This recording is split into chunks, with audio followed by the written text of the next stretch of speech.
דבר ראשון, לא צריך לפחד. מצד שני, האדם הרגיל לא יודע לדבר בשפה המתאימה שמס הכנסה צריך לשמוע. הרבה פעמים אני מגיע למס הכנסה כדי לייצר לקוחות של המשרד בביקורת ניהול ספרים או כל מיני ביקורות, ולצערי אני רואה בעלי עסקים שמגיעים שם לבד.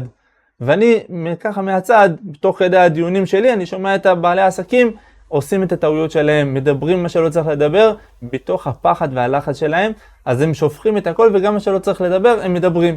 זאת אומרת, זאת בורות בעצם. זה בורות. וכשם כשאתה הולך לבית משפט, מקבל משהו בבית משפט, אתה פונה לעורך דין שייצג אותך, כך מול מס הכנסה, אתה חייב את הרואה חשבון שיהיה לצדך, שיעזור לך. כי מה לעשות, בעלי עסקים הם טובים בתחום שלהם, ורואי חשבון הם טובים בתחום שלהם. הם יודעים מה לייעץ, מה לדבר נכון, איפה החוק תיר דבר מסוים, איפה החוק אומר דברים אחרים, ובעל העסק חייב להיות בקשר, במיוחד בנושא של ביקורת ניהול ספרים, בקשר מתמיד עם הרואה חשבון.